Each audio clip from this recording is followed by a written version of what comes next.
로마서 전체 주제는 이신칭의입니다. 이신칭의의 복음에 관해서 사도 바울이 로마에 있는 그리스도인들에게 가르쳐 주고 있습니다. 당시 로마에 있는 그리스도인들은 극심한 고난 가운데 있었고 그리고 불같은 환난 가운데 처해 있었습니다. 바울은 로마에 가보지 못했지만 로마의 그리스도인들을 돕고 싶었습니다. 그래서 돕기 위해서 바울이 취했던 방법은 이 로마 서신을 기록해서 그들에게 보내주는 것이었습니다.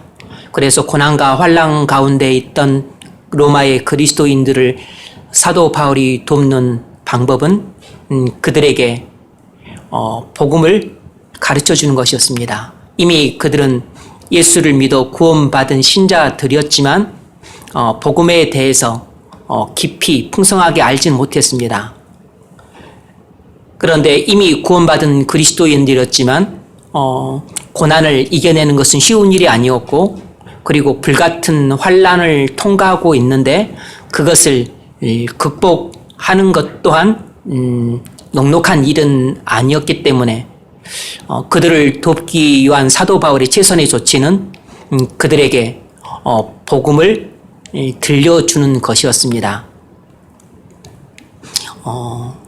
이 간단한 사실을 기초로만 생각해도 오늘날 교회가 강단에서 가르침을 주는 데 있어서 방향을 잘못 잡고 있다는 것만큼은 확실합니다. 왜냐하면 오늘날 성도들도 2000년 전 로마에 있는 그리스도인들이 당했던 것과 똑같은 환난을 당하지는 않지만 그러나 본질상 이때의 성도들도 고난을 당하고 있고 지금 우리들도 세상 속에서 고난을 당하고 사는 것은 본질상 같습니다. 형태만 다를 뿐이지.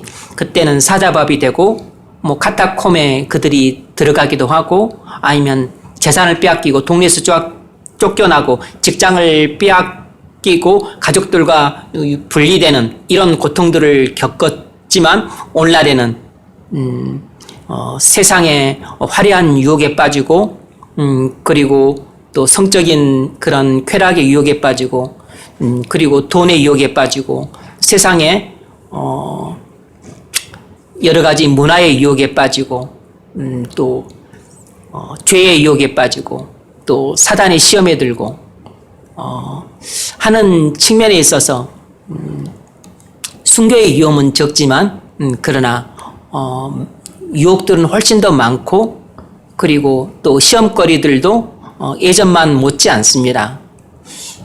그러면 오늘날 성도들은 어떻게 이 눈앞에 닥친 고난을 헤쳐나가고 그리고 이 불같은 환난도 오늘날 없지 않는데 어떻게 극복해 나갈 수 있는가? 그때마다 돈의 위험에 부닥치면 또 질병에 걸리면 자녀들 때문에 또 골치가 아프면 가정에 문제가 생기면 그때마다 그 사안에 대해서 어떻게 해결할 것인지 그 대중요법으로 이렇게 처방할 수는 없는 것입니다. 성도가 10명 앉아 있으면 10명이 안고 있는 문제가 다 달라요. 그러나 목사는 한편 설교로 10명이 안고 있는 10가지 문제를 다 해결할 수 있어야 됩니다. 어떻게 해결하죠? 누구는 결혼 때문에 고민하고 누구는 돈 때문에 거지고 누구는 직장 때문에 고민하고 누구는 연인과 헤어져서 고민하고 누구는 또 죄에 빠져서 고민하는데 이 문제를 어떻게 해결을 하죠? 10,000명이 있으면 10,000가지 문제를 해결해야 되는데 이 또한 목사는 한편 설교로 10,000명의 문제를 해결해 줘야 됩니다. 그럼 뭘 가지고 해결을 하죠? 가정 문제를 다뤄야 되나요? 아니면 음란과 방탕의 문제를 다뤄야 되나요? 무슨 문제를 다루죠? 물론 개별적으로 그런 문제를 각기 다룰 때도 있지만 그러나 10,000가지 문제를 해결할 수 있는 방법은 가장 근본적인 방법은 바로 복음을 전해주는 것입니다. 그런데 그 복음이라고 하는 것이 뭐냐면 워낙 복음이란 말을 많이 쓰기 때문에 복음이란 말이 무슨 개념인지도 쓰는 사람에 따라서 각기 달라요. 그런데 이 로마서에서 복음이라는 말을 쓸 때에는 이신칭의를 가르치는 것입니다. 가르치는 것입니다. 그리고 이신칭의라고 하는 이 복음 속에 담겨 있는 심오하고 그리고 풍성한 그 의미까지 포함해서 가르치는 것이에요.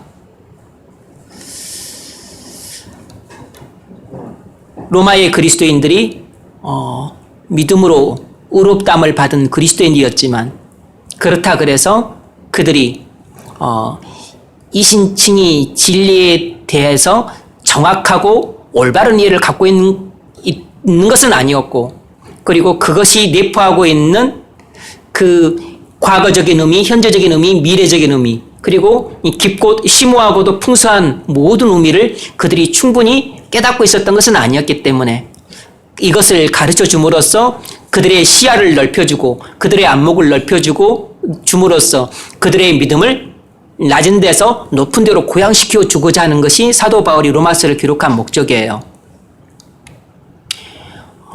그러니까 결국 각 사람이 가진 이 고난의 문제를 해결할 수 있는 근본적인 방법은 그 문제를, 직장 문제를 어떻게 해결할 것인가, 가정 문제를, 돈 문제를, 건강 문제를, 노후 문제를 어떻게 해결할 것인가, 이 각각의 사안들에 대한 처방을 알려주는 것보다는 그들의 믿음을 고양시켜 줌으로써 그들 각자가 그들의 문제를 대처할 수 있도록 만들어주는 것이 바로 가장 복음적인 해결책인 것입니다. 바로 사도 바울은 그 일을 하기 위해서 이 로마서를 기록한 것이에요. 오늘날 교회도 바로 그 일을 해야 된다고 봅니다. 그런데 오늘날 교회가 다른 많은 일들은 잘하고 있는지 모르겠지만 한 가지 부족하고 모자라고 그리고 결여되어 있는, 잘못하고 있는 일은 예배는 많이 하고 설교는 많이 하지만 그러나 교회 안에 복음이 사라졌다는 것입니다. 이것은 우리가 동의할 수 없는, 그리고 정말 신뢰하기 어려운 그런 복음주의권에 있는 목사들도 동일하게 하는 말이에요. 교회 다니는 사람 안에 예수가 없다. 그런 이야기를 자기들도 해요. 그런데 제가 볼 때는 그런 말을 하는 사람이 이야기를 드려야 될 사람인데, 이야기를 드려야 될 사람이 또 자기가 그런 이야기를 해요.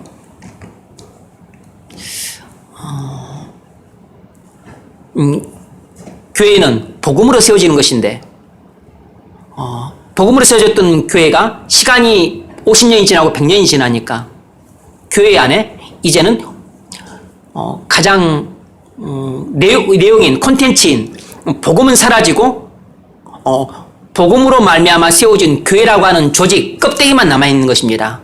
오늘날 교회 안에는 조직이라고 하는 이 껍데기만 남아있고, 그리고 이 교회를 만들어준 핵심이라고 할 수 있는 이 생명은 무척 약해지고 있습니다.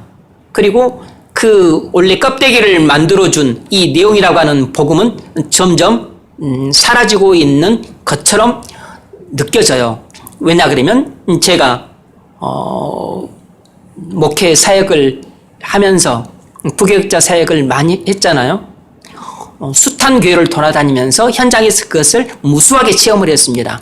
교회에서도 체험을 했고, 또 목사들을 만나서도, 노예에서도, 그리고 또 책들을 보면서 우리나라 교회 강단뿐만 아니라 대표적으로 미국이라든지 그런 강단도 보면 가장 본질적인 문제는 항상 교회 안에 복음이 없다는 것이에요.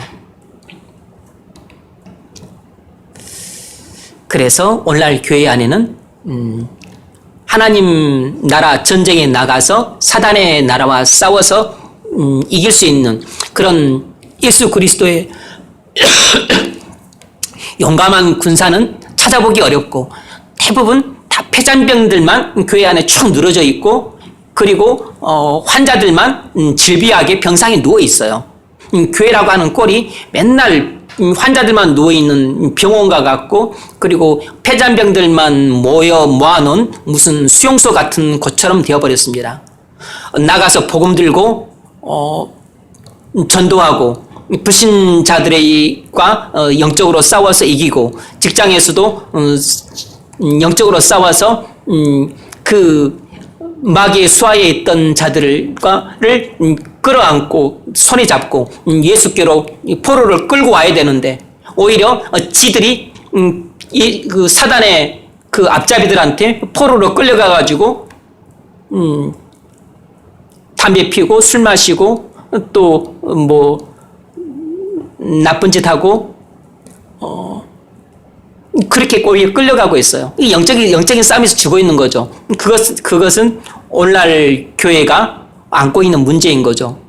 교회가 예수 그리스도의 용사를 만들었더라면 이 사단의 자식들을 포로로 끌고 와서 하나님의 자식으로 만들 텐데, 이 하나님의 교회 안에 있는 사람들이 나가서 대학교만 가면 다 그냥 포로가 돼서 끌려가 버려요.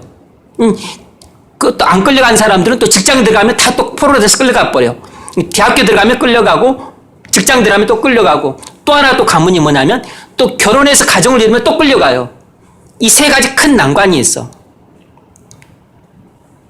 그래서 결혼까지 해서 배우자를 얻고, 그리고 처자식을 다 둬보고, 이제 그래가지고도 믿음 생활을 아주 신실하게 잘하는 사람은, 이 사람은 그래도 그나마 그래도 자기 믿음을 좀 지키고 있는 사람이구나, 그나마 조금 이 난관들을 극복해내고 있는 사람이라 볼 수 있는 거죠.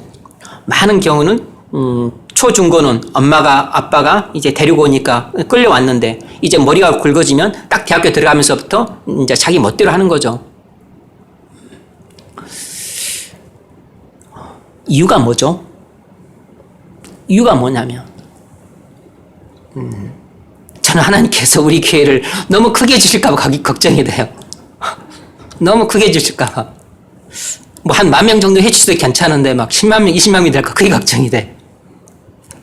그럼 부격자들을 둬야 되는데 부격자들이 제대로 할까 그게 걱정이 돼.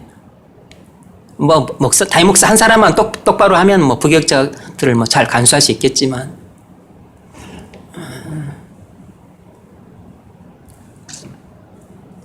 오늘도 기도를 하면서 그 하나님께서 그런 생각을 주시고 뭐 또 그런 기도 잠시 했지만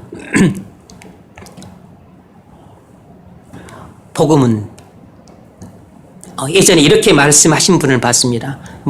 유치부 때에는 이런 거 가르치고, 유년부 때에는, 초등부 때에는, 중등부, 고등부 뭐 가르치고, 물론 이제 각 단계마다 강조점을 둬야 될 그 점들이 있죠. 강조점을 둬서 가르쳐야 될 그 시기가 있는데, 그건 충분히 이해할 수 있죠. 그건 뭐 맞는 말이고. 그런데 그럼에도 불구하고 영아부 때의 주된 가르침은 영아가 아니고 영아를 갖고 있는 부모인 거죠. 영아부뿐만 아니라 유치부, 그리고 유년부, 초등부, 중등부, 고등부, 이제 뭐 대학 이렇게 들어가는데, 여러분 영아부 때부터 동일하게 가르쳐야 될 가르침이 뭐냐면, 그건 너무나 간단한 것이에요. 그 시기마다 이제 가르쳐야 될 강조점은 그대로 있지만, 항상 변함없이 본질적으로 강조해서 가르쳐야 될 것은, 오직 예수가 하나님의 아들이시오 그리스도이심을 믿음으로만 우리는 의롭다함을 받는다는 이 복음을 정확하게 가르쳐야 돼요. 그리고 이 영아부 단계에서도 반복해서 가르쳐야 돼요. 그리고 그 심오하고 풍성한 의미를 잘 설명해 줘야 된다고. 그래서 부모가 영아인 자기 자녀들에게 그런 정신을 가지고 양육을 해야 돼요. 그리고 유치부 들어오면 이제 똘망똘망 하면서 이제 말귀를 조금 알아들을 때, 이때도 유치부 교육자도 유치부 애들한테, 유년부도, 초등부도, 중등부도, 고등부도, 대학부도, 청년부도 이렇게 각 단계마다 계속해서 가르쳐야 되는 거죠. 반복해서, 정확하게 반복해서, 그리고 깊고 풍성하게. 그러면은 물론 그래도 대학교 가면 떨어져 가고, 직장 들어가면 떨어져 가고, 또 결혼하면 떨어져 가는 사람이 없을 수는 없겠지만, 그러나 현격하게 줄겠죠. 오늘날처럼 추풍낙엽처럼 이렇게 떨어지지는 않을 겁니다.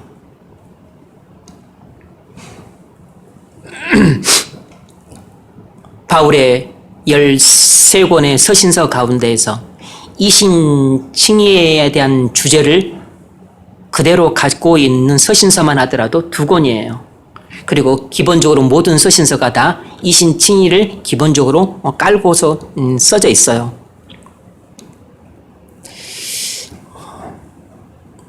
이것은 아무리 강조해도 지나치지 않습니다. 그래서 1장부터 4장까지 해서 사도 바울은 이신칭의의 기본 개념에 대해서 가르쳐요. 3장 21절부터 해서 3장 후반부와 그리고 4장은 예증이죠. 3장 21절부터 31절까지가 이신칭의에 대한 가르침의 핵심인데 그것만 중요한 게 절대 아닙니다. 1장 18절부터 그리고 3장 20절까지 이 부분이 이제 보통 우리가 율법이라고 하는 부분인데 이 부분이 너무 중요한 부분이에요. 그리고 5장부터 8장까지가 이신칭의 구원의 확실성에 대해서 가르치고 있습니다. 이제 이 부분이 바로 로마서의 꽃이라고 하는 부분이에요. 이신칭의 복음의 그 심오함과 풍성함과 영광을 잘 보여주고 있는 대목이죠. 지금 우리는 이 5, 6, 7, 8장 중에서도 꽃 중에 꽃이라고 할 수 있는 이 로마서 8장을 다루고 있습니다. 로마서 8장은 이 로마서의 가장 복음의 영광스러움을 잘 보여주는 부분이에요. 그리고 지금 우리가 8장 15절을 다루고 있는데 8장 14절, 15절, 16절은 구원의 확신을 다루고 있는 부분입니다. 구원의 확신. 구원의 확신의 첫 번째 유형은 내가 성령의 인도를 받고 있다는 것을 분명히 느끼고 있다면 나는 구원의 확신을 가질 수 있습니다.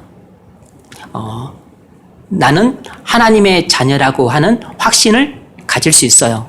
이것이 구원의 확신의 첫 번째 단계입니다. 사도 바울이 여기서 말하는 구원의 확신의 첫 번째 단계예요. 두 번째 단계는 바로 8장 15절이라고 할 수 있다 그랬습니다. 만일 우리가 양자의 영을 받았다면 우리는 하나님이 아버지시고 나는 하나님의 자녀라는 그런 확신을 갖게 돼요. 그래서 극심한 고난 가운데 처했을 때 일시적으로 낙심에 빠질 수 있지만 그러나 마냥 의기소침해 있지는 않고 일어나서 하나님 앞에 나와 부르짖는 기도를 할 수 있습니다. 두 손을 들고 하나님께 외치고 그리고 눈물로 간구할 뿐만 아니라 나의 기도를 들으시는 하나님이 나의 아버지시기 때문에 반드시 나의 눈물에 이 간구에 응답해 주실 것을 확신하면서 부르짖을 수 있어요. 시편에 보면 그런 내용들이 아주 많이 나오죠. 그래서 이 양자의 영은 성령께서 우리에게 주시는 그 선물이에요. 그런데 모든 그리스도인들이 다 양자의 영을 꼭 받는 것은 아니라 그랬습니다. 양자의 영을 받는다고 하는 것은 우리의 구원의 확신과 관련된 일이라 그랬어요. 그런데 이 15절보다도 더 구원의 확신의 저 높은 단계라고 할 수 있는 것은 8장 16절이라 그랬습니다. 성령이 친히 우리 영으로 더불어 우리가 하나님의 자녀인 것을 증거하시느니라. 이것이 구원의 확신에 있어서 최고의 단계라고 말할 수 있다고 마틴 로이스 목사님은 그렇게 분류를 하세요. 우리보다 영적인 수준이 아주 높은 분이기 때문에 이러한 분류를 일단 받아들이는 것이 좀 지혜롭다고 볼 수 있죠. 주제넘게 잘 알지도 못하면서 뭐 보니까 안 그런 것 같은데 뭘 그래. 이렇게 싹둑 자르고 무시하는 것은 대단히 거만하고 그리고 어리석은 자의 태도라고 말할 수 있어요. 자기 생각에는 좀 아닌 것 같아도 이거 뭐 특별히 그런 근거가 있나 싶어도 자기보다 월등하게 영적인 수준이 높은 사람이 말한 거라면 그래도 일단 받아들이고 그리고 그것이 아니라는 증거가 분명하고 확실해질 때까지는 그냥 일단 받아주고 그냥 그대로 따르는 것이 지혜로운 태도인 거죠. 왜냐 그러면 자기는 어리석고 그 이렇게 말한 사람은 자기보다는 월등하게 상대적으로 지혜로운 사람이니까 어리석은 자기 생각을 따르는 것보다는 또 월등하게 지혜로운 사람의 생각을 따르는 것이 잘못된 판단할 가능성이 적은 거죠. 그러니까 어리석은 사람이 지혜롭게 결정할 수 있는 것은 자기보다 지혜로운 사람의 말에 귀를 기울이고 그 말이 확실하게 틀렸다는 증거가 분명하게 나타나기 전까지는 그냥 그 말씀을 믿고 따르는 것이 실수와 오류를 줄일 수 있는 지혜로운 방법이에요. 그러니까 어리석은 자가 취할 수 있는 지혜로운 길이 없는 것은 아니에요. 그런데 어리석은 자가 어리석은 이유는 항상 어리석은 자기 생각을 지혜로운 사람의 생각보다 더 믿고 의지하기 때문에 어리석음에서 벗어나지 못하는 것입니다. 네, 지금 우리는 이 8장 15절을 다루고 있는데 오늘 마지막으로 하고 다음 주에는 8장 16절을 다루겠습니다. 오늘은 성령의 부으심에 대해서 좀 다룰 텐데 약간 변증적이에요. 여러분 좋은 책은 대체적으로 변증적입니다. 근데 변증적인 것은 일반 독자들은 좀 힘들어해요. 그러니까 설교를 약간 변증적으로 하면 교인들이 별로 안 좋아해요. 변증은 약간 이론적이고 지적이기 때문에 별로 안 좋아해. 그리고 성도들이 일반적으로 원하는 것은 그냥 은혜 받는 것을 좋아해요. 은혜 받는 것을. 그러니까 지적이고 이론적인 것들은 별로 좋아하지 않는다는 거죠. 물론 설교가 은혜가 돼야겠죠. 그런데 때로는 좀 지적인 측면이 좀 많은 경우도 있을 수 있다는 걸 아셔야 됩니다. 자, 약간 변증적이 될 수밖에 없는 것은 잘못된 가르침들이 만연해 있기 때문에 무엇이 잘못되었는가를 지적하고 이런 가르침들을 따르지 않도록 하고 그래서 무엇이 올바른 가르침인지를 정확하게 해서 이 올바른 가르침을 따라서 신앙생활을 할 수 있도록 하기 위해서는 틀린 것과 맞은 것을 같이 말할 수밖에 없어요. 그래서 원치 않지만 변증적이 되는 것입니다. 그래서 기독교 강요는 아주 훌륭한 기독교 교리서인데 대단히 변증적이에요. 그건 로마 교회의 잘못된 가르침을 비판하면서 적었기 때문입니다. 자, 첫 번째 문제 읽어보세요. 본문 15절을 읽으십시오. 양자의 영을 받는 것에 관한 거짓된 교훈은 이런 것이라고 말씀드렸습니다. 성령 충만은 믿음으로 취하라. 믿음으로 취했으면 아무런 느낌이 없어도 믿음으로 받은 줄 알라. 믿음으로 취했으면 아무 달라진 것이 없어도 당신은 성령 충만을 받을 것이다. 이런 잘못된 가르침은 어떤 가르침들과 유사합니까? 네. 여러분, 항상 훌륭한 설교는 정말 은혜가 된다 라고 여러분들이 주관적으로 느끼는 설교가 아니고 훌륭한 설교는 항상 올바른 진리를 전하지만 그러나 잘못된 가르침이 무엇인지도 함께 겸해서 가르치는 설교가 올바른 설교예요.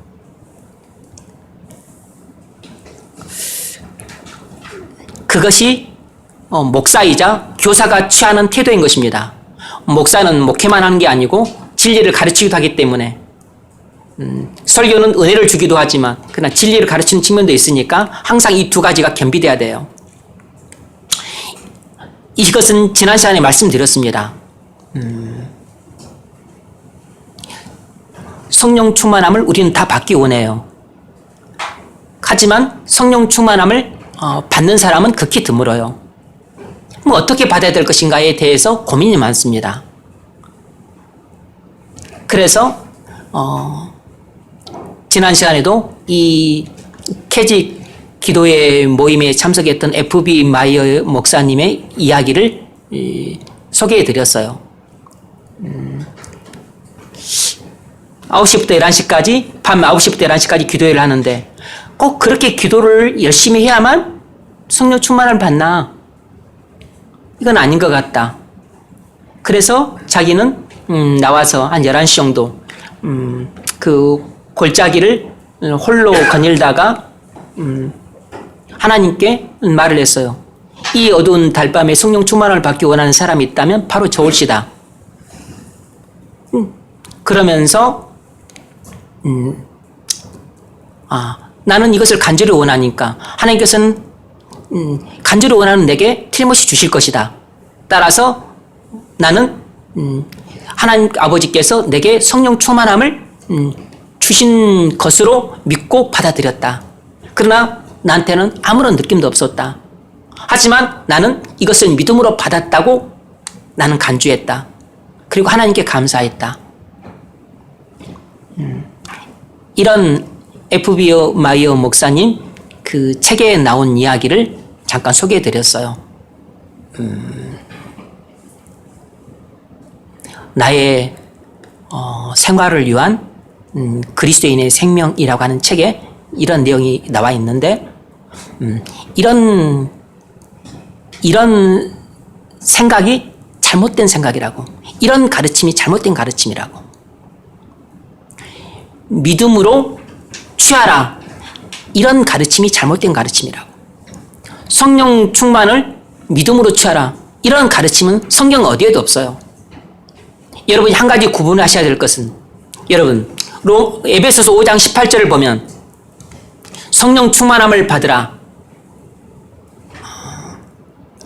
이런 말씀이 있어요.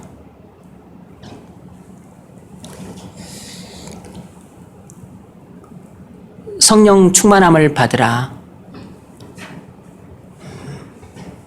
그러므로 모든 그리스도인들은 성령 충만함을 받는 것이 의무예요. 의무라고. 그런데 성령 부으심을 받으라, 이런 말은 없어요. 그러니까 성령 충만함을 받는 것은 의무지만 성령 부으심을 받는 것은 의무가 아니에요. 그러나 우리가 성령의 부으심을 받는다면 성령 충만함도 받게 됩니다. 그래서 우리가 노력해야 될 것은 성령 충만함을 받기를 노력을 해야 돼요. 다시 말하면 여기서 정확한 의미는 계속해서 성령 충만함을 받으라, 이런 뜻입니다. 그러니까 이것은 이미 성령을 받아 구원받은 그리스도인들에게 하고 있는 명령이에요.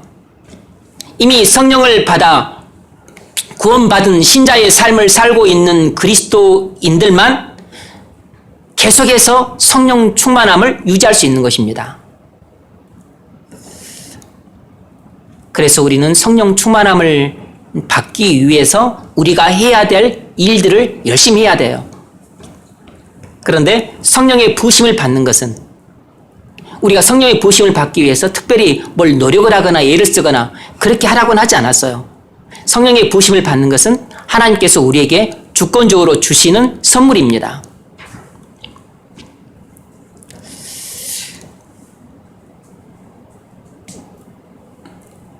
잘못된 가르침은 성령 충만함을 믿음으로 취하라, 이렇게 가르치는데 성경에는 이런 가르침이 없어요. 그러니까 잘못된 가르침인 거죠. 자, 그런데 이런 잘못된 가르침들은 어떤 가르침과 비슷한가? 비슷한 류의 가르침들이 있는데 이걸 잠깐 여러분에게 소개하려고 해요. 첫 번째는 뭐냐면 심리학에 있어서 쿠에즘과 비슷하다는 것입니다. 이것은 뭐 정신의학, 심리학에 관련된 이론이에요. 쿠에이즘과 비슷하다는 것입니다. 쿠에는 사람이에요. 심리학자입니다.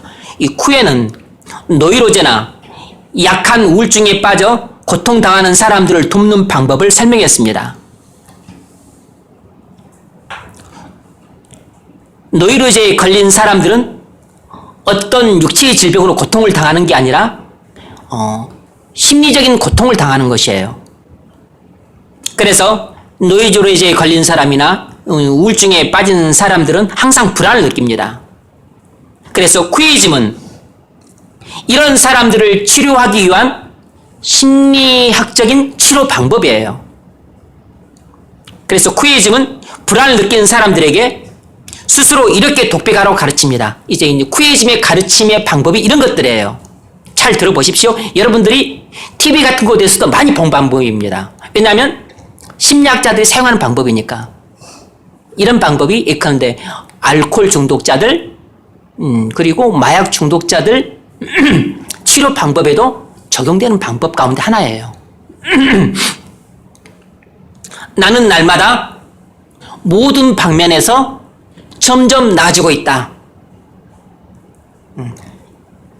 이 말을 스스로에게 독백처럼 계속 하게 만드는 것입니다. 여러분, 이런 류의 모임에서 여러분 알코올 중독자들 모임, 마약 중독자들 모임, 아니면 또 성 중독자들 모임, 이런 모임에서 이렇게 하는 것들을 아마 보신 적이 있을 것이에요. 이거 다 심리학적인 치료 방법이에요. 나는 날마다 모든 방면에서 점점 나아지고 있다. 그래서 나는 예컨대 이제 우울하지 않다. 나는 이제 마음이 밝아지고 있다. 나는 기분이 점점 좋아지고 있다. 아니면 알코올 중독자면 나는 이제 술 안 마시고 싶지 않다. 이제는 술은 내게 나쁘다. 독이다. 나를 병들게 만든다. 이렇게 스스로 계속 독보하게 만드는 것이에요. 그러면 차츰 나아지고 있다는 것을 느끼기 시작할 것이라고 말하는 것입니다. 이제 이것이 퀴즈즘이에요. 퀴즈즘에서 사용하는 우울증이나 노이로제에 걸린 사람들을 치료하는 한 방법이라고. 이것이 심리학적인 치료 방법입니다. 정리하자면 바로 이 복음주의의 잘못된 가르침이 이런 퀴즈즘과 흡사하다는 것입니다. 자신이 어떤 것을 가졌다는 증거가 없음에도 불구하고 그것을 가졌다고 자신에게 설득시키고 있는 것이에요. 이 우울증 환자는 우울증이 낫고 있다는 어떤 증거도 없지만 자기가 스스로에게 나는 이제 우울하지 않다. 나는 이제 기분이 좋다. 나는 이제 우울증에서 점점 벗어나고 있다. 이렇게 자기 암시를 하는 것입니다. 또는 자기 기만을 하는 것이에요. 그런데 이 복음주의의 잘못된 가르침이 이와 똑같은 방법을 쓰고 있는 것입니다. 믿음으로 성령 충만함을 취하라. 나는 하나님께서 내게 성령 충만함을 주신 것을 나는 믿는다. 그런데 나는 아무것도 못 느낀다. 나한테 아무것도 달라진 게 없다. 하지만 나는 그것을 믿음으로 취했기 때문에 나는 성령 충만을 받은 줄로 안다. 근데 나는 아무것도 변화된 게 없어. 그러니까 이것이 가짜라고. 내가 성령 충만을 받았으면 모르고 싶어도 모를 수가 없어요. 왜냐하면 성령께서 내 안에 충만하다면 성령은 인격이시기 때문에 내 안에 충만히 임한 성령은 나와 인격적인 교제를 그 순간부터 충만하게 하게 되므로 나는 기쁨과 감격과 환희가 넘치게 돼요. 예를 들면 예상치 않게 내가 가장 사랑하고 신뢰하고 존경하는 어떤 대통령이라 합시다. 대통령이 갑작스럽게 예고도 없이 와서 방문을 하고 그리고 동지하면서 끌어안고 그리고 당신과 나는 중마고요하면서 그렇게 한다면은 무척 감격이겠죠. 내 친구가 그렇게 돼서 온다면은. 인격이 내 안에 충만하게 임해서 나와 이렇게 인격적인 교제를 나누는데 어떻게 내 감정이 평상시와 똑같을 수가 있어요? 응? 어떻게 내가 아무것도 못 느낄 수가 있냐고. 그런 인격적인 교제가 어디에 있어요? 그러니까 이런 가르침은 새빨간 거짓말인 것입니다. 쿠에이즘은 자기를 기만하는 것이에요. 이 복음주의의 이런 가르침도 자기를 기만하는 것입니다. 두 번째로 이 복음주의 가르침은 뭐와 비슷하냐면 크리스찬 사이언스가 하는 일과 아주 비슷해요. 크리스찬 사이언스는 미국에서 태동된 이단의 한 부류입니다. 이것은 이제 어떤 질병 치유에 대한 가르침과 어떤 깊은 관련이 있는 종교 단체예요. 어떤 사람이 질병으로 고생을 합니다. 그러면 크리스천 사이언스를 믿는 사람들은 이 질병으로 고생하는 사람에게 와서 이렇게 말합니다. 당신이 이렇게 질병으로 고생하고 있는 것은 아주 잘못된 일이다. 질병은 없다. 그러니 사실상 고통도 없다. 당신이 이것을 깨달으면 건강을 완전히 되찾을 수 있다. 당신이 당신 자신에 대해서 잘못된 생각을 버릴 때 건강도 되찾을 것이고 인생에서 성공도 할 수 있을 것이다. 이렇게 가르친다는 것입니다. 그런데 바로 이런 원리가 자기 암시예요.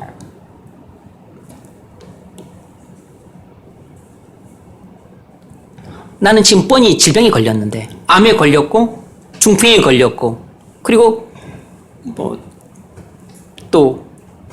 심근경색에 걸렸는데 질병은 없다. 그러는 것이에요.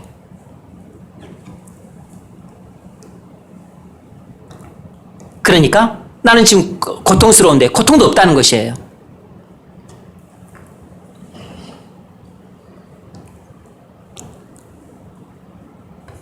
크리스천 사이언스의 이런 가르침은 어떤 신념으로 자기 자신을 설득하도록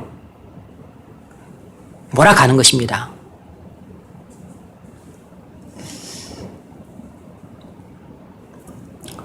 그런데 의외로 많은 사람들이 이런 심리적인 자기 암시에 가까운 가르침을 종교적인 신앙으로 받아들이고 있어요. 그래서 특별히 할리우드의 많은 배우들이 이 크리스찬 사이언스를 믿고 받아들이고 있다고 해요.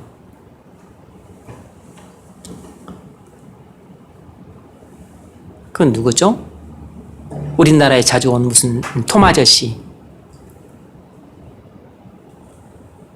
그 누구지? 네. 임파서블. 네. 거기가 네, 크리스찬 사이언스 회원이라고 해요. 거기뿐만 아니라 많은 사람이 거의 관련돼 있습니다.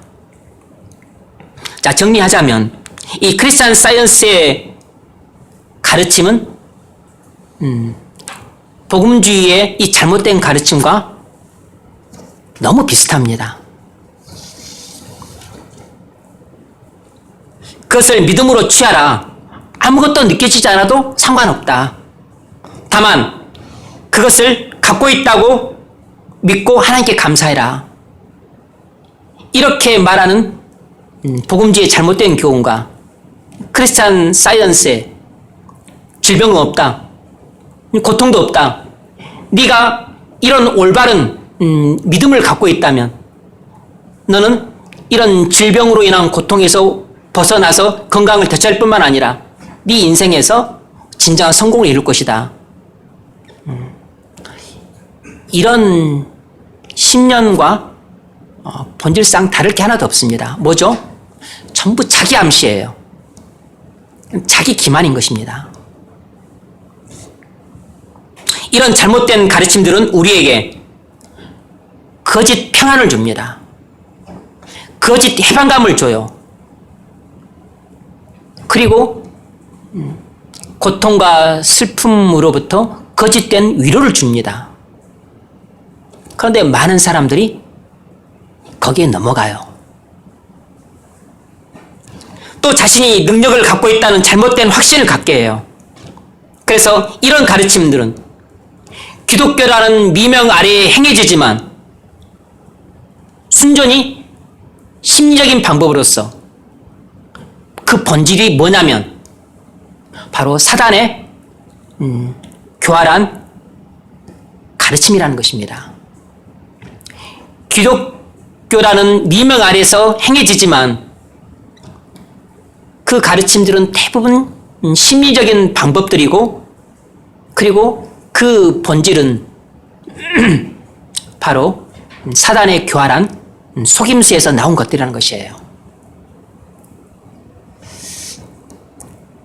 그럼에도 불구하고 오늘날 교회 안에는 이 심리학적인 요소들이 많이 들어와 있어요. 아주 많이 들어와 있습니다. 특히 뭐 상담학 이제 그런 것으로 포장을 해가지고 심리학이 많이 들어와 있어요. 기독교 교육학 해가지고 그 속에도 심리학이 기저에 깔려 있습니다. 상담학도 전부 심리학이 기저에 깔려 있고 교육학도 전부 심리학이 기저에 깔려 있어요. 심리학은 비성경적인 학문입니다.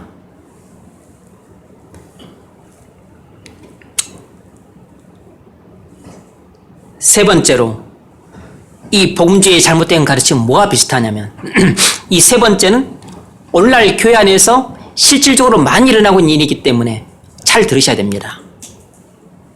이 복음주의의 거짓된 가르침은 육신적 치료에 관한 잘못된 가르침과 아주 비슷해요. 육신적 치료에 관한 잘못된 가르침과 아주 비슷합니다. 다시 말하면 신유에 관한 잘못된 가르침과 비슷하다고. 이 마태복음 8장 17절을 한번 읽어보세요.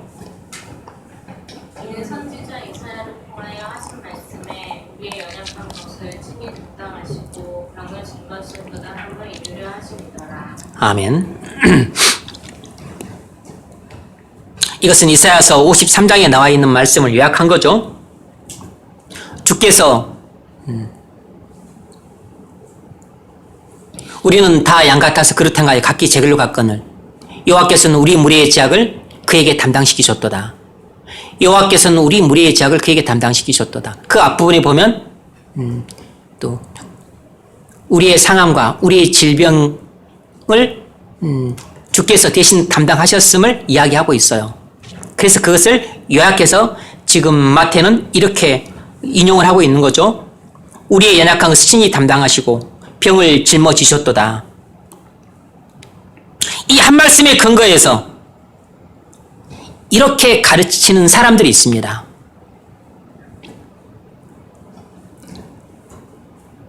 잘 들어보세요. 속죄 가운데 치료가 있다.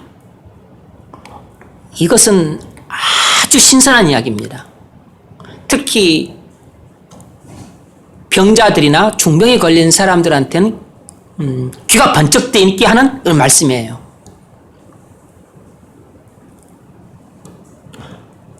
따라서 속죄를 믿으면 당연히 질병도 치료된다. 여러분, 이것은 중병에 오랫동안 고통당하던 사람들에게는 말할 수 없이 기쁜 소식이에요. 이건 복음과 같은 이야기라고.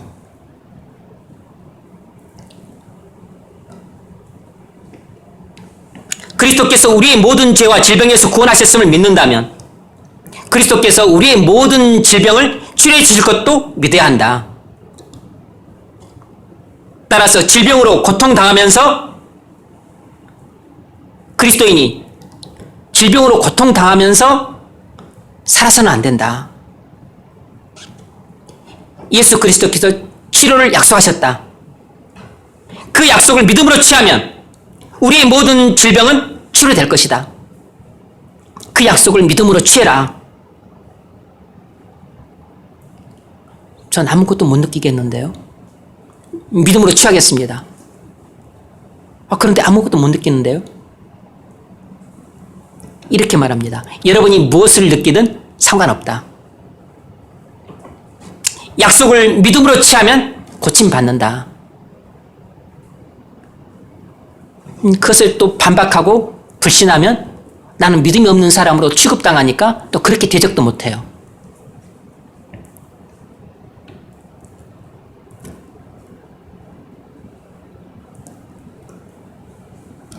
잠깐 실제로 일어난 예화를 잠깐 좀 들어드릴게요.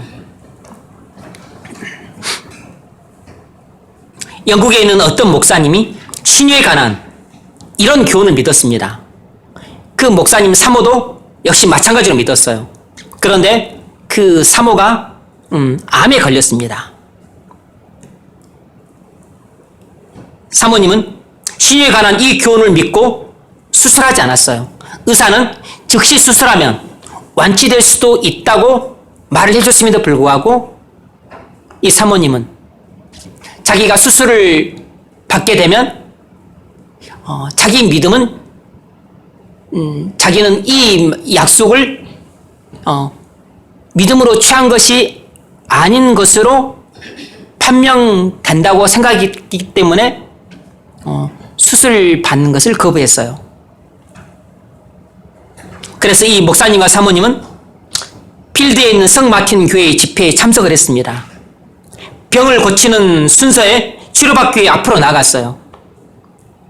이 사모님은 치료의 약속을 인정하고 그리고 그것을 믿음으로 받아들인다고 고백했습니다. 그리고 자기가 치료되었다고 큰 소리로 외쳤어요. 그리고 하나님께 감사 기도까지 했습니다.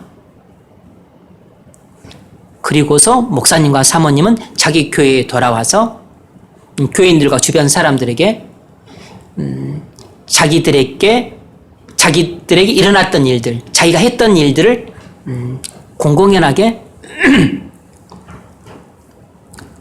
떠버렸어요. 그러나 3개월이 못 되어서 사모님은 죽고 말았습니다.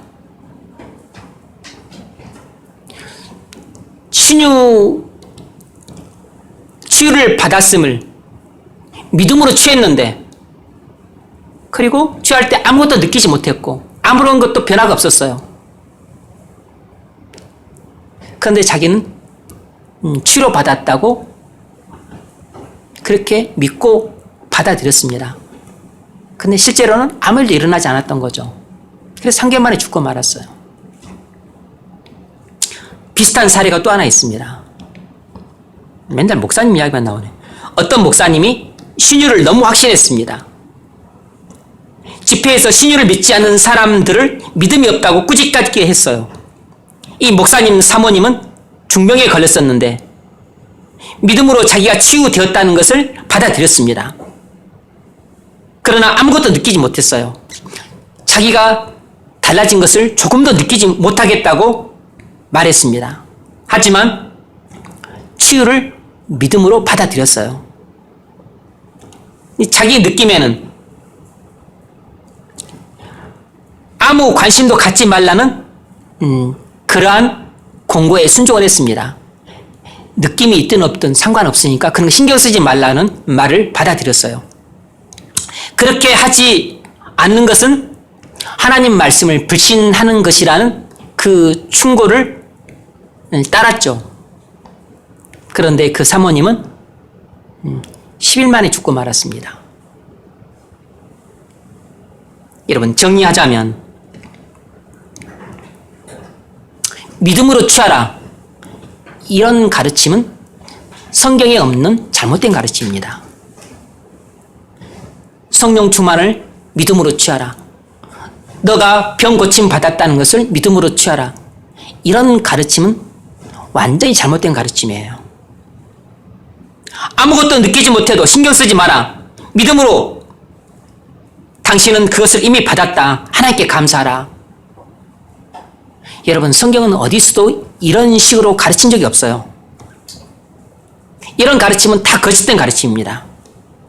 잠시 심리적인 위로를 받을지라도 실제로는 아무것도 변화된 게 없어요. 달라진 게 하나도 없습니다. 심리적인 자기 암시만 했을 뿐인 것이에요. 결국 잘못된 가르침을 따라 자기가 자기 스스로를 속였던 것입니다. 누구를 원망해요? 자기가 잘못된 가르침을 믿고 따라서 결국 자기가 속은 것인데,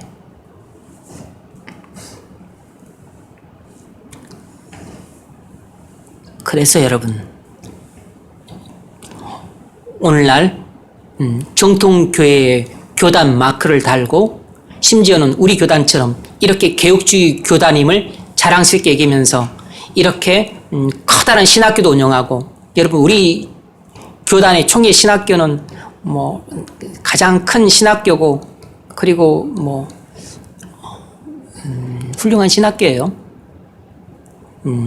그렇다 그래서 신학교에서 훌륭한 신학을 가르치는 것은 아니고, 그렇다고 해서 우리 교단의 교회들이 다 믿을 수 있는 교회다, 절대 아닙니다. 여러분도 우리 교단 교회를 다녀보셨지만 뭐 저야 얼마나 많이 다녀봤겠어요. 다녀본 결과 절대 믿을 수 없구나 라는 것을 제가 믿게 되었어요. 우리 교단을 믿을 수 없다면 어느 교단을 지금 믿죠? 교단 자체를 믿을 곳은 없어요. 우리 교단보다 더 보수적이라고 하는 뭐 고신교단 같은 게 있고 합신교단 같은 게 있지만, 여러분 그냥 다 그 나물이 그 밥이에요. 대동소이해요. 물론 교단적으로 교단에 따라서 조금씩 성향이 다르니까 좀 더 낫다 못하다는 있을 수 있지만, 복음제의 잘못된 가르침들이 얼마나 다 흘러 들어가서 목사 자체가 변질되어 있는데, 목사가 변질되면 여러분 교회는 변질되는 것은 시군중 먹기예요. 목사가 변질된 목사가 들어가면 그 교회는 변질되는 것은 시간 문제라고, 1년 만에 변질되고 10년 만에 변질돼요. 목사에 따라서 그 교회가 어떤 교회냐가 결정이 나는 것입니다.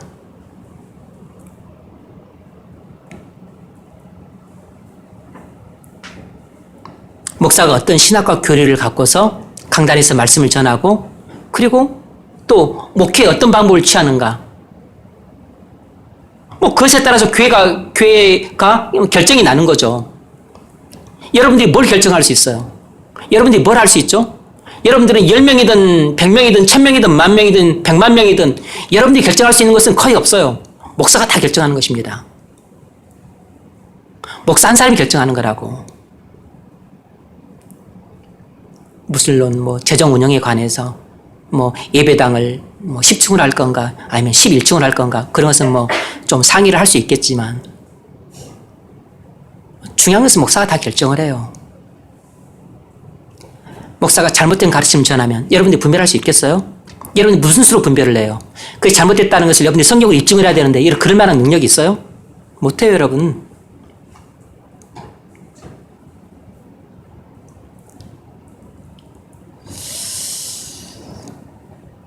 그래서 교회에서 잘못된 그 가르침이 섞여서 설교가 나와요. 잘못된 가르침들이 다 묻어져 가지고 이렇게 목회 계획들이 나와요. 그래서 뭐 전도 폭발, 뭐 두 날개, 셀, 목장, 해피 전도, 또 뭐 있지? 엄청나게 많은데. 뭐 또 어머니 기도에 왜 아버지 기도에는 안 하지? 맨날 아버지는 다 빼. 좋은 것은 다 엄마한테만 다 해. 응? 뭐 아버지 학교,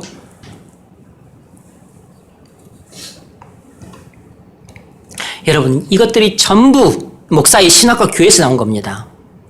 이런 것 속에는 잘못된 가르침을 목사가 받아들였는지 들이지 않았는지 이 속에 다 들어가 있는 것이에요. 그래서 여러분들은 어느 교회를 선택하느냐에 따라서 잘못된 가르침을 받아들일 수밖에 없든지 아니면 잘못된 가르침에서 벗어날 수 있든지 둘 중에 하나인 겁니다. 여러분들이 잘못된 가르침을 전하고 있는 교회를 다니면서 나는 그거 못하겠어요. 그렇게 할 수 없어요. 그러려면 여러분이 짐 싸야 되는 겁니다. 짐 싸야 되는 거라고. 아니, 목사가 전하는 가르침들을 받지 않겠다면 여러분들은 짐 싸야 되는 것이에요.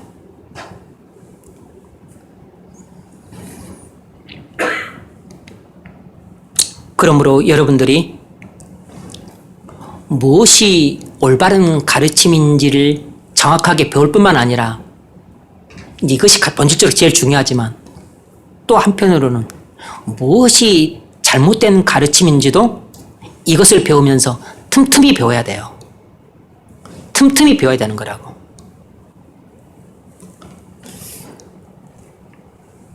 적용점을 읽어보십시오.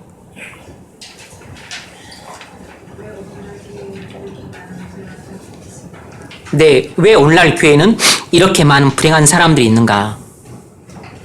많은 이유가 있지만 오늘 본문 가르침에 근거해서 이야기를 하자면 많은 사람들이 잘못된 가르침을 무턱대고 받아들이고 있기 때문입니다. 많은 사람들이 잘못된 가르침을 무턱대고 받아들이고 있기 때문이에요. 그런데 그 가르침이 잘못되는지 잘못되지 않았는지를 양떼가 눈이 어둡기 때문에 거의 대부분은 분별할 수 없어요. 그래서 이 양떼들은 어떤 목자를 만나느냐가 자기 그 사람의 행복과 불행을 거의 결정짓다시피 하는 것입니다. 여러분, 양떼가 이 가르침이 옳은지 그른지 분별하는 양떼들 보셨어요? 여러분, 그런 양떼 거의 없어요. 우리 교회에 갔더니 목사님이 이런 가르침들을 펴는데 이건 완전히 이것도 완전히 틀렸어. 잘못됐어. 신학이 잘못되고 교회가 잘못되었고, 뭐 어떻게 뭐 두 날개, 세 날개, 네 날개 이런 걸 하지? 이런 것 갖고 문제를 삼고 또 목사님 이게 복음이 없어요. 성도들을 하나님 앞에 세우는 이런 설교 안 해요. 이렇게 이야기를 하면서 이런 교회는 다니면 안 되겠다라고 교회를 나오고 옮기고 그런 사람 못 봤습니다. 원래는 그래야 되는데 그런 사람 못 봤다고. 그 이제 문제는 뭐냐면 목사이 좀 흠 가지고 이야기를 해요. 흠 가지고. 저처럼 키가 크고 얼굴이 잘생겼다고 그런 흠 잡고 또 교회를 안 나가고 그런 사람들이 있어. 그러지 말라 그랬더니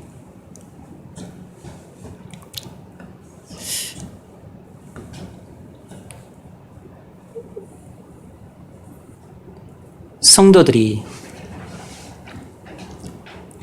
목사가 가진 잘못된 신학과 교리, 또 교회에서 행해지고 있는 그런 잘못된 그런 방법과 그리고 또 그런 모습들 잘 보고서 분별하고서 여기는 올바른 신학과 교리를 가르치고 있구나. 여기는 말씀이 건전하고 또 살아있구나. 여기는 참 시장바닥처럼 시끄럽기만 하지 신학과 교리가 잘못되었구나. 이런 것들을 분별할 수 있어야 되는데 그런 눈을 가진 성도는 사실상 거의 없어요. 그래서 많은 사람들이 잘못된 가르침을 무턱대고 받아들일 수밖에 없어요. 여러분들은 왜냐하면 여러분들한테 듣는 귀관만 있지 여러분한테는 말할 수 있는 입이 없기 때문입니다. 오직 하나님께서 주권적으로 주시는 선물을 믿음으로 취하라는 가르침을 따라서 본인이 그것을 믿음으로 취했다고 생각을 해요. 하지만 사실은 나중에 자기가 그것을 얻지 못했음을 알게 됩니다.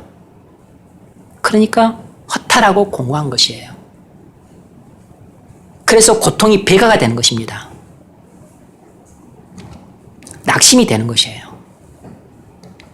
달라진 것이 하나도 없음을 느껴요. 그러니까 비참한 거죠. 많은 사람들이 잘못된 가르침을 믿음으로 자기가 시간을 낭비했다는 것을 알게 되면 그나마 다행이에요. 나중에라도 알게 되면 그나마 다행이라고. 대부분은 자기가 잘못된 가르침을 받았다는 것을 죽는 날까지 모르고 그렇게 살다가 눈을 감게 돼요. 그러니까 자기가 얼마나 지금 영혼이 공고하고 비참한 줄도 모르고 죽게 되는 사람은 이 세상에서 가장 불행한 사람이에요. 그 사람은 교회 밖에 있는 불신자보다도 훨씬 더 불행한 사람입니다. 교회 밖에 있는 불신자들은 아예 애시당초 불신하니까 불신지옥이라고 지옥 갔지만 여기는 천국 갈 것이라고 굳게 믿고 눈을 감았는데 떠보니까 지옥이에요. 여기는 더 황당한 겁니다.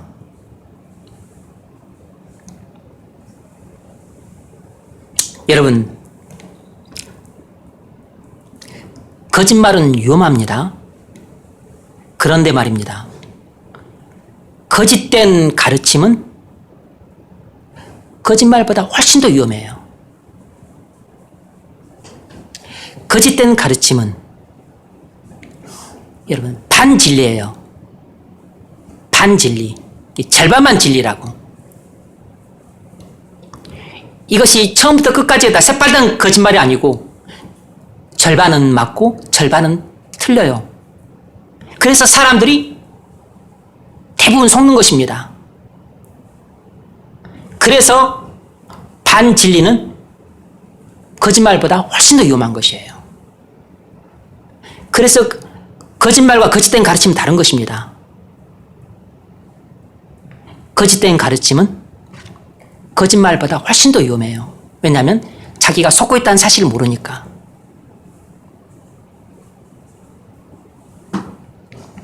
바로 오늘날 교회가 이렇게 어둠 속에 빠지고 그리고 불행하다고 느끼는 사람들이 많은 이유 가운데 하나는 거짓된 가르침들을 무턱대고 받아들이고 있기 때문입니다. 왜 그러죠?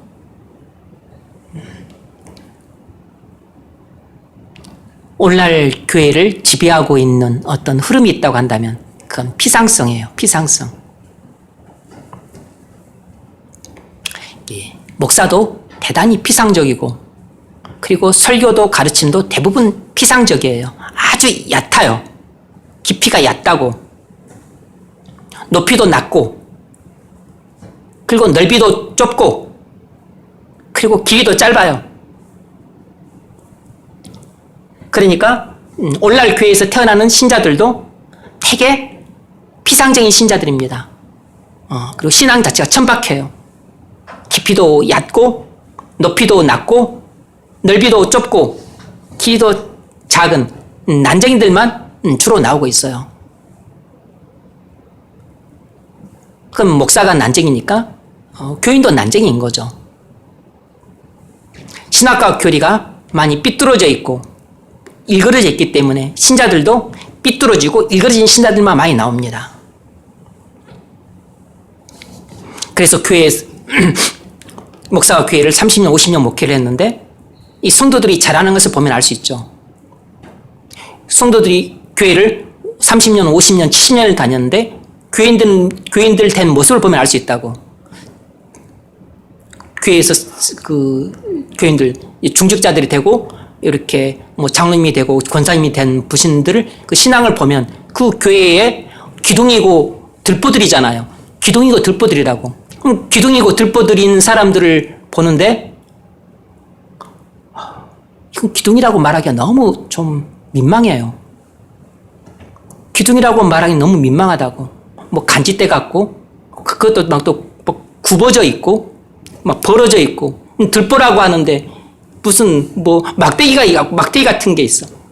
여러분 어떻게 들보 역할을 합니까? 교회에서. 콕 하면 부러지는데 다 무너지는 것이 교회가.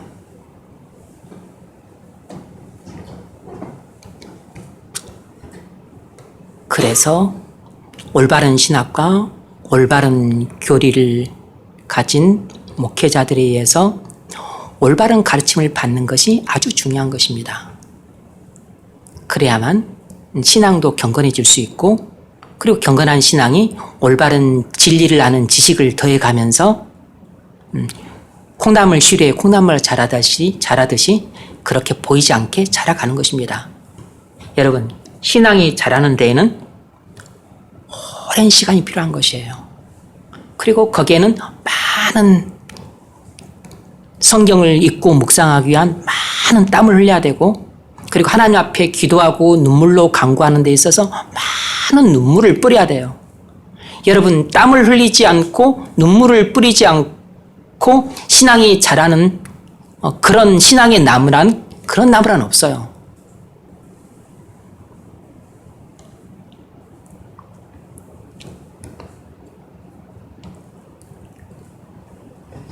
그리고 피를 흘리기까지, 죄와 싸워서, 그리고 목숨을 내놓으면서까지 또 하나님 말씀에 순종하는 훈련을 통해서 그렇게 연단받으면서 신앙이 한 단계 한 단계 성장하는 것입니다. 그런 가운데 하나님께서 순종하는 우리에게 은혜를 한번 듬뿍 주시면 한번 한 층을 또 이렇게 비약하는 것이에요. 한 단계 한 단계 올라가다가 또 은혜를 주시면 한 층을 비약하고, 그렇게 신앙이 자라가는 것이지, 뭐 어느 날 갑자기 도깨비 막말을 뚝딱 쳐가지고 신앙생활 한 지 얼마 되지도 않은 사람이 갑작스럽게 신앙이 크게 잔다, 그런 거 없어요, 여러분. 나무가 5년 된 나무가 500년 된 나무보다 갑작스럽게 더 커질 수 있습니까? 절대 그런 경우는 없어요.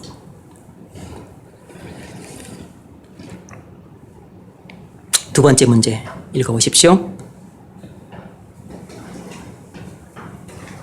그렇다면 우리는 우리로 아바 아버지라 부르짖게 하는 양자의 영을 우리에게 주면 그 축복을 어떻게 얻을 수 있습니까? 네. 아바 아버지라 부르짖게 하는 양자의 영을 우리는 어떻게 하면 받을 수 있는가? 양자의 영은 무슨 특별한 영이 아니고 우리의 심령 상태라 그랬습니다. 성령께서 우리에게 주시는 놀라운 심령 상태예요. 하나님이 나의 아버지라는 것을 절대적으로 확신하는 그런 심령 상태. 나는 하나님의 자녀이기 때문에 결코 버림받지 않을 것이라는, 그리고 하나님께서 항상 나와 함께 하셔서 어떤 사망의 음침한 골짜기를 거니는 순간에도 나와 동행하셔서 나를 인도하실 것이라는 그런 확신, 이런 확신을 말하는 것이에요. 우리는 이런 것을 어떻게 하면 받을 수 있는가? 먼저 부정적 측면에서 세 가지, 긍정적 측면에서 두 가지를 간단히 이야기하겠습니다. 첫 번째는, 부정적 측면에서 첫 번째는 그 체험의 심오한 성격을 알라는 것입니다. 그 체험의 심오한 성격을 분명히 알 필요가 있다는 것입니다.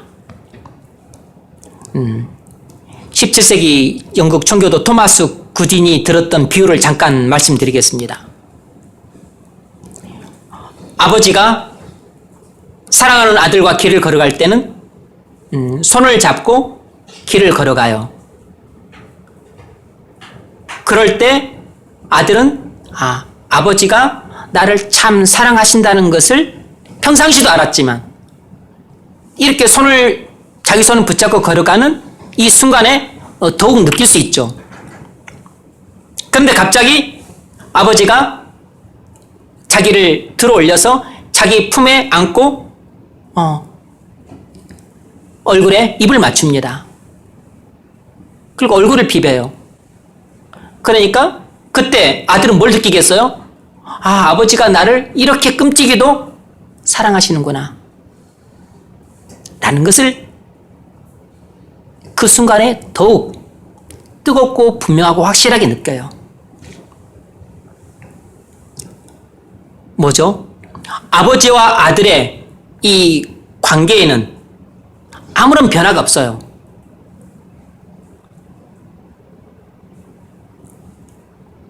손을 잡고 갈 때나 아버지가 들어 올려서 품에 안고 뽀뽀를 할 때나 아버지와 아들의 관계에는 변화가 없어요. 근데 뭐에 변화가 있죠? 아들은 아버지를 느낄 때 아버지가 나를 사랑한다는 것은 평소에도 알고 있었지만 끌어안고 얼굴을 부비고 뽀뽀하는 것을 보고서 아버지가 나를 이토록 아끼시고 사랑하시는구나 라는 것을 더욱 뜨겁게 그리고 감격적으로 그리고 가슴이 벅찰 정도로 느끼겠죠. 아버지에 대한, 자기에 대한 아버지의 그 사랑을 더욱 충만하게 느낄 수 있어요. 이것이 바로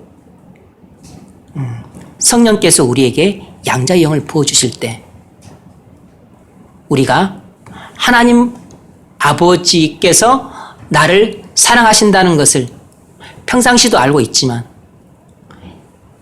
내가 양자의 영을 받게 되면 마치 그때는 어떤 거라고요? 하나님 아버지께서 나를 끌어안고 그리고 얼굴에 입을 맞추는 것처럼 얼굴을 부비는 것처럼 그런 뜨거운 사랑을 감격적으로 경험할 수 있게 된다고. 바로 15절이 묘사하는 바가 이런 것입니다. 그래서 이런 체험은 심오한 체험이에요. 이런 것은 믿음으로 취할 수 없어요. 우리 의지로 되는 게 아니에요. 하나님께서 주권적으로 주시는 은혜인 것입니다. 우리는 다만 사모하고 그리고 간구할 뿐이에요.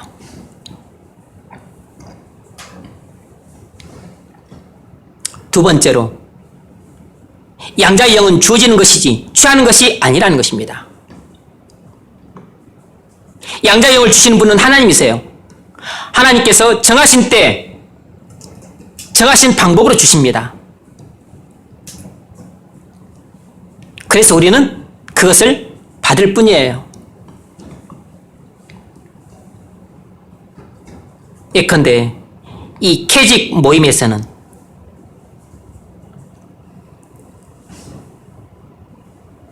성령의 임재를 위해 오랫동안 기다리면서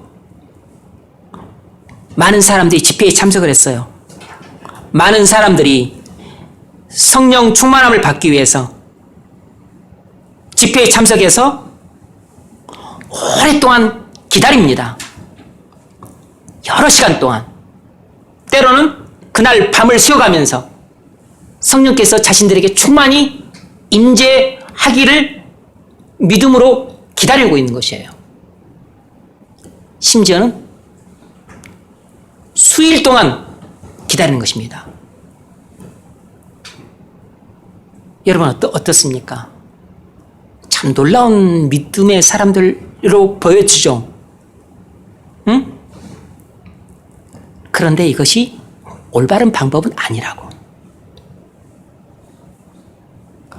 이것은 성경의 진리를 오해한 까닭에서 나온 태도들이에요.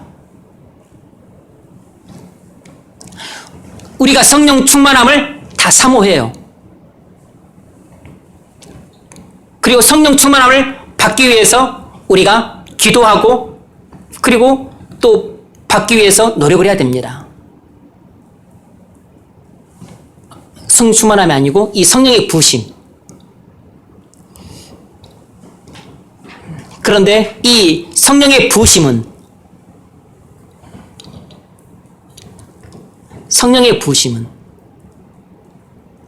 하나님께서 정하신 때 정하신 방법으로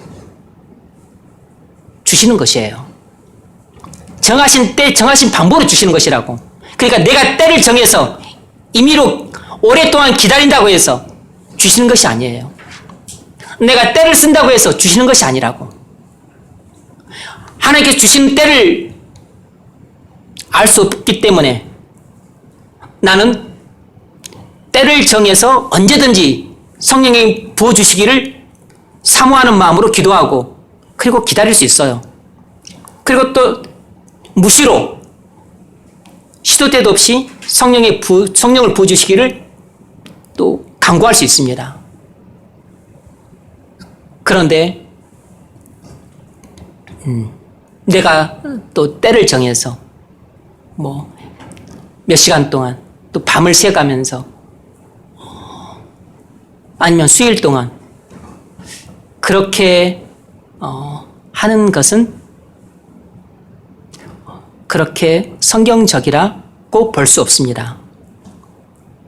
물론 성령의 부으심을 받는 사람들 중에 추운 겨울날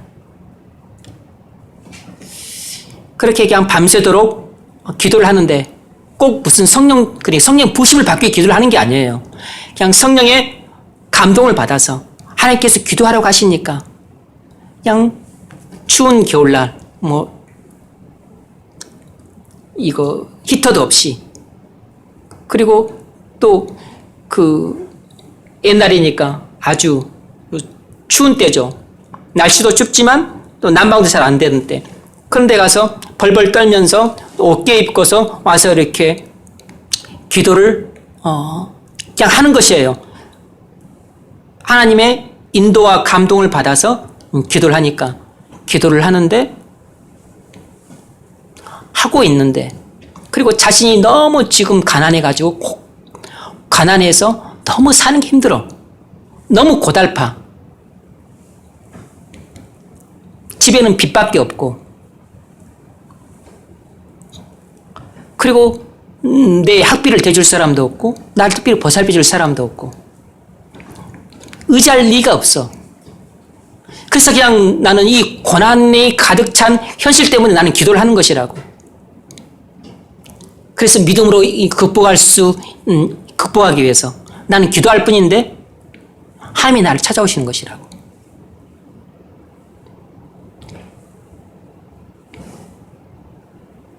찾아오셔서 이 추운 겨울에 벌벌 떨면서 밤을 새 기도하고 있는데 하나님이 찾아오시는 겁니다. 그래서 두터운 이불로 나를 포근하게 덮어주시는 것처럼 하나님이 나를 감싸주세요. 그래서 그 추워서 내가 벌벌 떨고 있었는데 따뜻하게 하나님이 나를 포근하게 누군가가 나를 이렇게 따뜻하게 이불을 덮어주는 것처럼 포근하게 감싸줘. 따뜻한 온기를 느껴. 그래서 하나도 추운 줄 모르고 밤새도록 기도를 하는 것입니다. 뭐 한 거죠? 그 밤에 성령의 부으심을 받은 것이에요. 나는 그냥 너무 가난해서 사는 게 힘들어서 눈물로 간구했을 뿐인데 하나님이 나를 찾아오신 것이라고.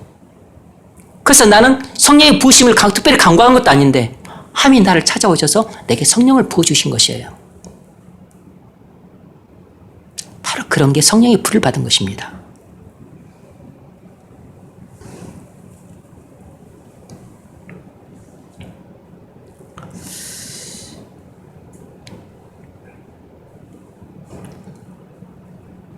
성령의 부으심은 하나님의 주권적 선물이기 때문에 시간도 하나님이 결정하시고 방법도 하나님이 결정하세요. 그리고 누구에게 줄 것인가도 하나님이 결정하세요. 그럼 누구에게 주실까? 그 이야기는 이따 좀 두 번째 때 다룰 겁니다. 세 번째로 어떤 사람이 여러분에게 안수한다고 해서 이 성령의 부으심을 받는 게 아닙니다. 어떤 사람이 여러분에게 안수한다고 해서 성령의 부으심을 받는 게 아니에요. 물론 초대교회 때는 사도들이 안수했었을 때 성령의 부으심을 받기도 했어요.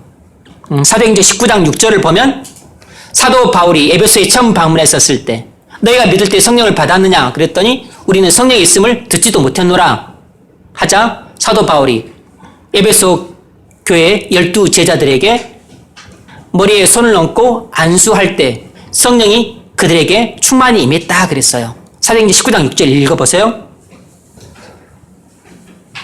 바울이 그들에게 안수함에 성령이 그들에게 임하심으로 방언도 하고 예언도 하니. 네. 7절. 모두 12사람쯤 되니라. 아멘. 그런데 오늘날에는 이런 권위를 가진 사람은 없어요. 이건 사도들에게만 그 당시에 주셨던 은사예요. 오늘날에는 어떤 목사도 이런 은사를 갖고 있는 사람은 없습니다. 그러면 이런 일은 오늘날에 안 일어나는가? 일어날 수 있습니다. 일어날 수는 있지만 사도들은 안수를 하면 그렇게 성령을 줄 수 있는 권능을 갖고 있었지만 오늘날 목회자들에겐 그런 권능은 없어요. 이것은 은사기 때문에 은사는 초대교회로 끝났어요. 더 이상 이런 은사는 없어요. 물론 저는 이런 일이 일어났다는 이야기는 들은 적은 있습니다. 예전에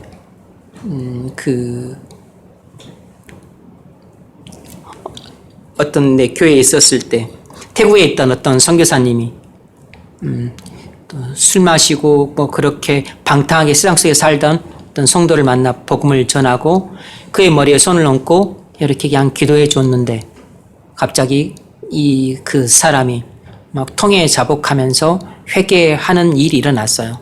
그러니까 안수 기도하면서 성령이 그에게 부어진 것입니다. 충만하게 임한 것이에요. 그래서 그 사람이 그 자리에서 통에 자복하면서 회심을 했어요. 그리고 나중에 그 사람이 완전히 회심해서 그분도 선교사가 되셨어요. 태국의 선교사를. 아주 드물게 일어난 일입니다. 일반적으로 그리고 일어나는 일은 아니에요. 두 번째로 그러면 우리는 뭘 해야 되는가?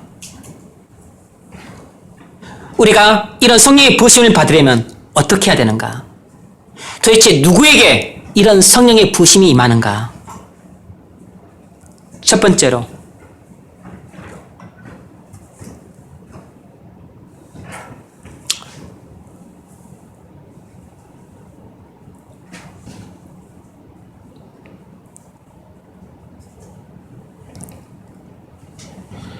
순종하는 사람입니다.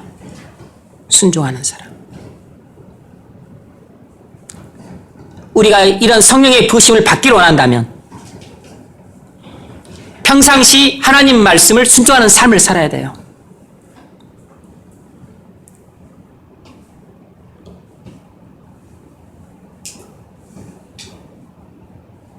제가 좀 전에 이렇게 말씀드렸던 가난해서 너무 살기 힘들어서 밤새도록 그 추운 겨울에 그렇게 강구했던 그 사람은 우리나라 교회에 훌륭한 목사님이세요. 뭐 좀 옛날 분이시지만 어린 소년 시절에 말할 수 없이 찢어지게 가난해서 도저히 뭐 사는 것이 너무 힘들었던 시절에 그렇게 기도했었을 때 하나님이 그에게 찾아오셔서 일어난 일이에요. 그런데 그가 그런 일이 일어났을 때 그가 어떻게 살았냐면 순종을 했다고. 순종.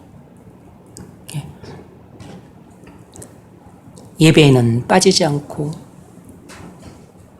그리고 어렸을 때부터 그가 마음속에 먹었던 것은 하나님을 기쁘시게 하려면 전도하는 것밖에 없다. 그래서 지옥 가는 사람 천국 가게 만드는 것이 하나님께서 가장 기뻐하시는 일인 것 같다. 그래서 초등학교 때 자기 친구에 의해서 교회를 갔었었는데, 그때부터 초등학교 때부터 그렇게 자기 반 애들을 놓고 기도를 하면서 다 전도를 했대. 그래서 초등학교 때 자기 반 애들을 대부분 다 교회를 데리고 갔다고 하더라고. 중학교 때도 그랬대. 그래서 초등학교 때도 별명이 목사, 중학교 때도 별명이 목사, 고등학교 때도 별명이 목사, 대학교 때도 별명이 목사. 그래서 자기 길은 어렸을 때 정해졌대. 나는 목사가 돼야 되겠다.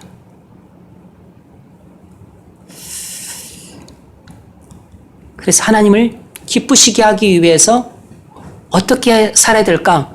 항상 그 생각만 하고 살았대. 그러니까 그 조그만 그 중학생이 밤을 새워 그렇게 기도할 때 하나님이 다른 사람들 다 제쳐두고 그 소년한테만 찾아온 것이에요.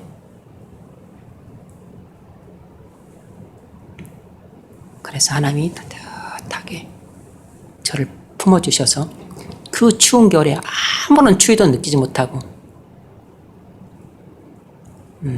다음날 새벽까지 그렇게 기도를 했다고 해요. 여러분, 우리의 생애 가운데 이런 체험들을 이런 우리 천지와 개벽할 같은 이런 체험들을 해보셔야 돼요. 해보셔야 됩니다. 뭐 그거 한다 그래서 뭐 또 갑자기 천사가 되거나 신성이 되는 건 아니지만,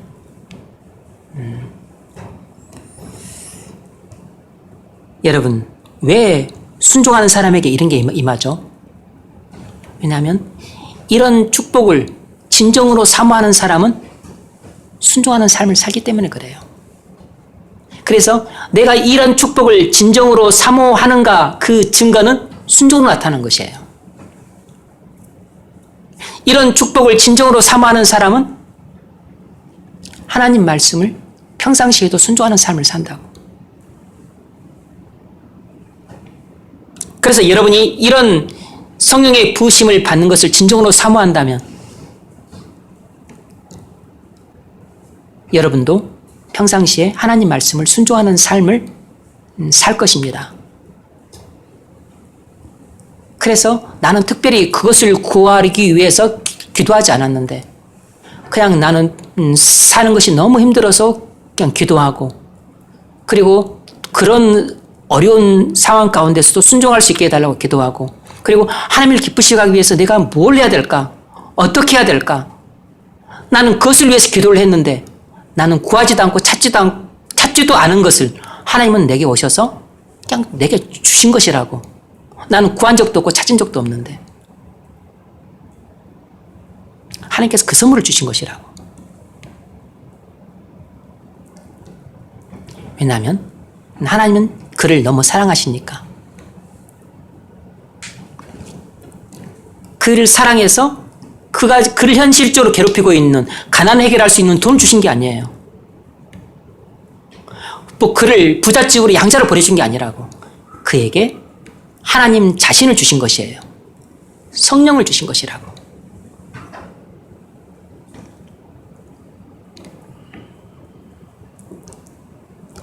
아이가 선물을 받기 원하면 아버지 말을 잘 들어야 돼요. 선물 받기 위해서 그동안 땡깡 부리던 놈이 이제 아버지 말을 잘 듣는 척 해. 그러면 아버지가 그도 선물 받기 위해서 말을 잘 듣는 척 한다는 걸 뻔히 알면서도 불구하고 그것이 또 귀여워서 선물을 줘. 하나님은 그러신 분이죠. 만일 여러분이 율법은 무시하고 욕망대로 살면서 성령의 부으심을 받기를 기대하는 것은 그것은 좀 아니죠. 뭐 부으심을 받기를 여러분들이 기대하는 것은 자유니까 할 수 있지만, 그런데 성령의 부으심을 받기에는 좀 어려울 겁니다. 왜냐하면 하나님께서 그 자기 자신, 거룩하고 성결하신 자기 자신을 그 욕망대로 사는 타락하고 더러운 그 심령을 가진 그 사람에게 하나님께서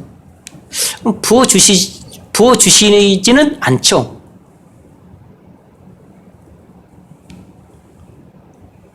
그런 경우는 일반적으로 일어나지 않아요.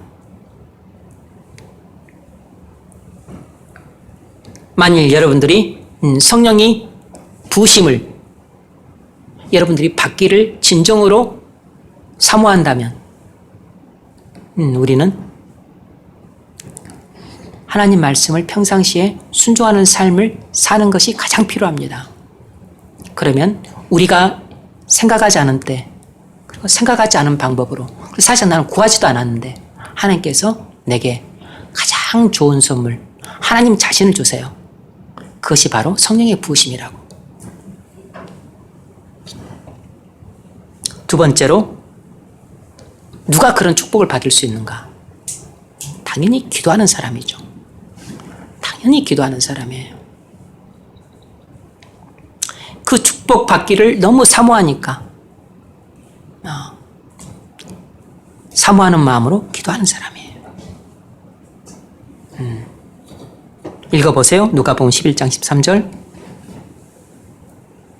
너희가 악할지라도 좋은 것을 자식에게 줄 줄 알거든 하물며 너희 하늘 아버지께서 구하는 자에게 생명을 주시지 않겠느냐 하시니라.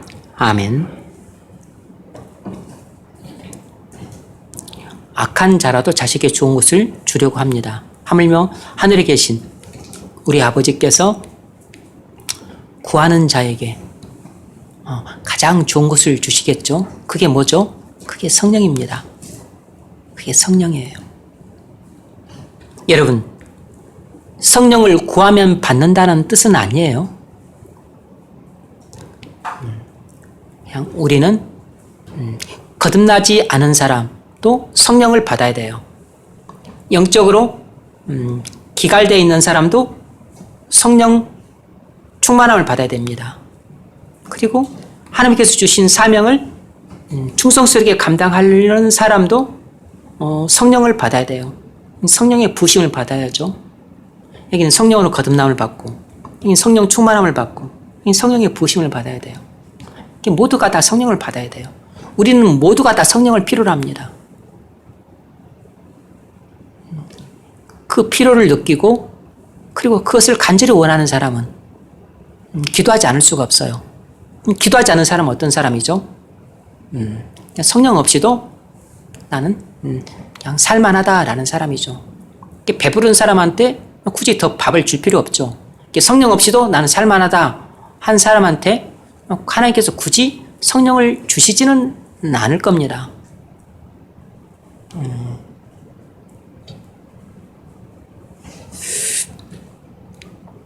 그래서 하나님 없이는 못 살겠습니다.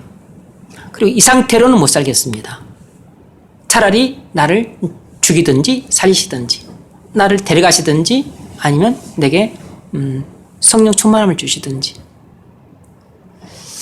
그렇게 몸부림을 치는 사람을 하나님께서 불쌍히 여기셔서 반드시 준다고 보장할 없지만 그래도 하나님께서 불쌍히 여기시면 우리에게 그걸 주실 겁니다. 자, 적용점을 읽어보십시오. 여러분은 하나님을 기쁘시게 하기 위해서 최선을 다합니까? 여러분은 하나님의 율법을 무시하고 욕망대로 살면서 양자의 영을 소유할 것을 기대하십니까? 네.